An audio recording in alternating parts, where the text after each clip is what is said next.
নমস্কার বন্ধুরা, সুস্বাদে তোমাদের সবাইকে স্বাগত। আজ তোমাদের জন্য নিয়ে চলে এসেছি পটলের দোরমার রেসিপি। পটলের দোরমা সমস্ত বাঙালিরই খুব পছন্দের একটা রেসিপি।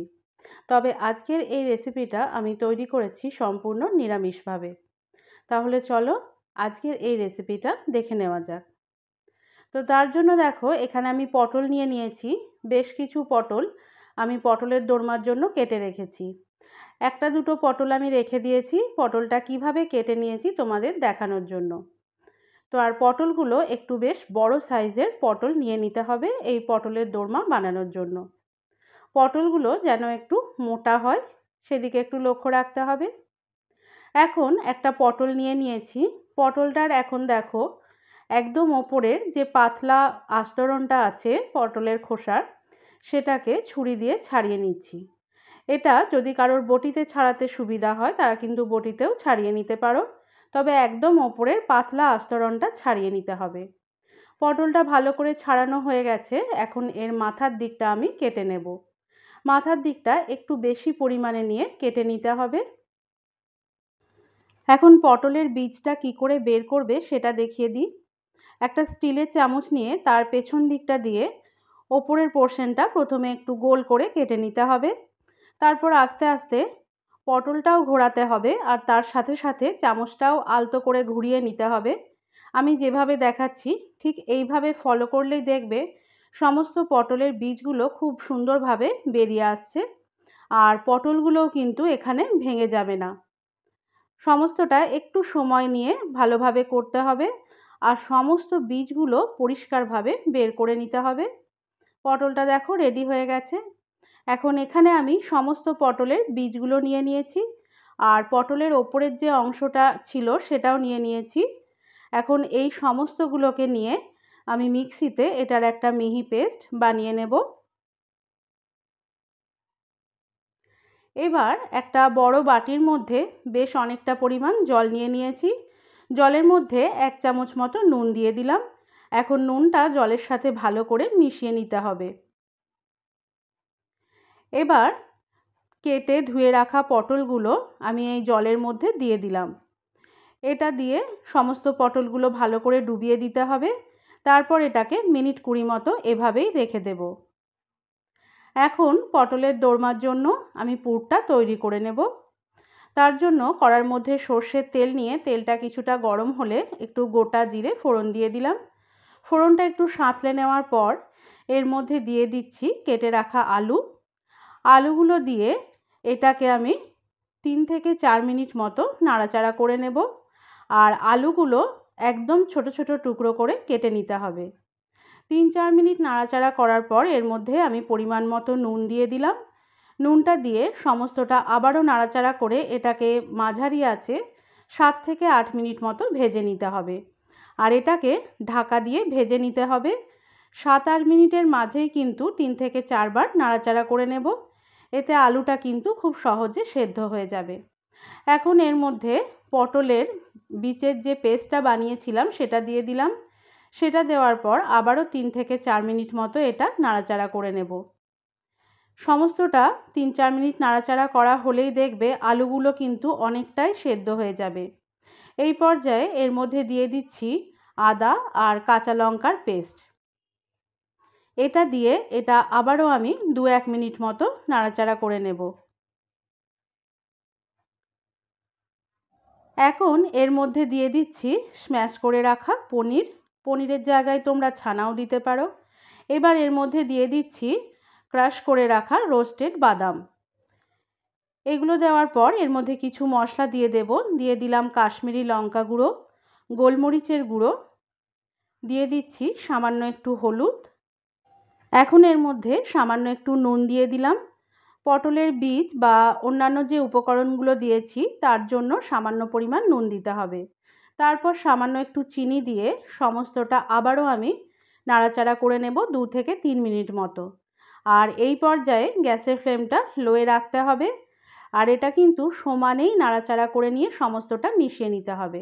এখন এই পুরটাকে নামিয়ে ঠান্ডা করে নেব। এদিকে দেখো পটলটাও কিন্তু মিনিট 20 মতো ভিজে গেছে।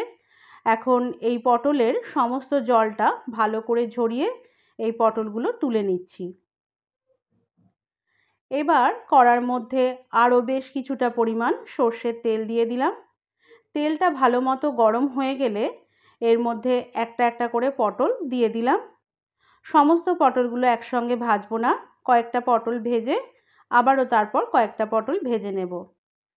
পটলগুলো এপিট ওপিট করে হালকা করে ভেজে নিতে হবে, খুব বেশি কড়া করে ভাজার দরকার নেই।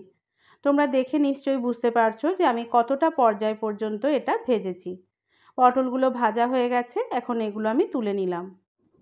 এবার ওই তেলের মধ্যেই গোটা জিরে দিয়ে দিচ্ছি, দুটো তেজপাতা, দুটো শুকনো লঙ্কা, আর এর মধ্যে দিয়ে দিচ্ছি গোটা গরম মশলা অর্থাৎ এলাচ, লবঙ্গ আর দারচিনি।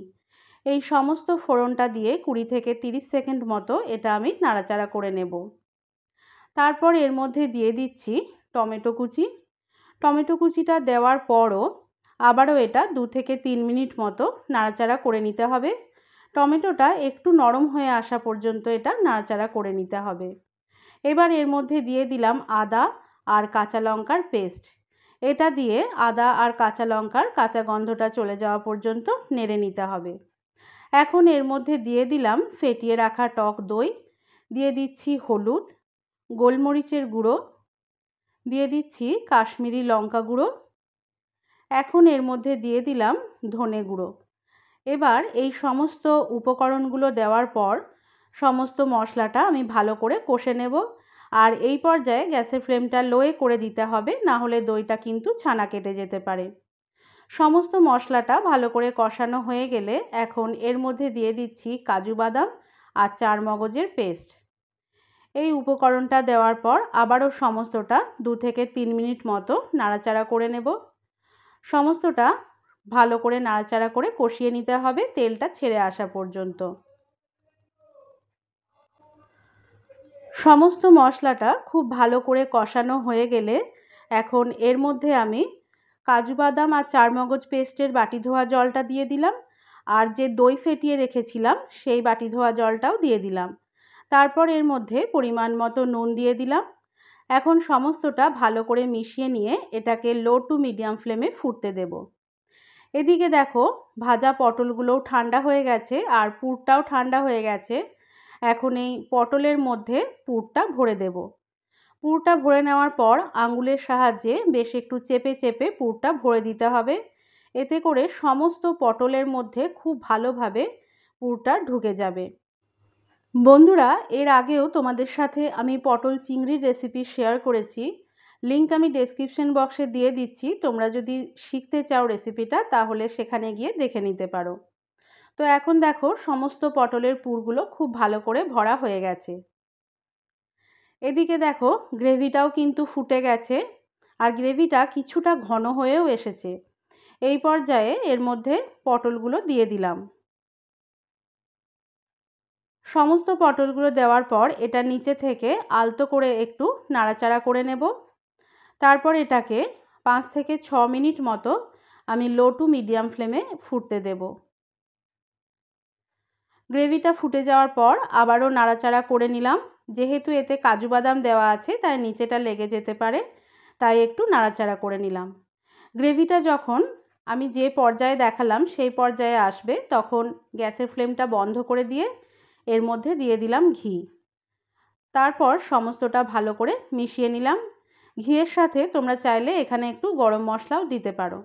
এখন এটাকে ঢাকা দিয়ে মিনিট 10 জন্য রেখে দেব। মিনিট 10 পর এটাকে আমি তুলে নিচ্ছি। তো বন্ধুরা, দেখতেই পেলে কত সহজে তৈরি হয়ে গেল নিরামিষ পটলের দোরমার এই রেসিপিটা। যে কোনো নিরামিষ দিনে দুপুরবেলা ভাতের সাথে তোমরা কিন্তু বানিয়েই নিতে পারো পটলের দোরমার এই রেসিপিটা। ঘরোয়া খুব সামান্য কয়েকটা উপকরণ দিয়ে তৈরি করেছি। আশা করি রেসিপিটা তোমাদের ভালো লেগেছে। ভালো লেগে থাকলে বাড়িতে একবার অবশ্যই ট্রাই করে আমাকে কমেন্টে জানাও যে তোমাদের এটা কেমন লাগলো। আর তার সাথে সাথে আমার চ্যানেলটিকে সাবস্ক্রাইব করে বেল আইকনটি ক্লিক করারও অনুরোধ জানালাম। সকলে সুস্থ থেকো, ভালো থেকো।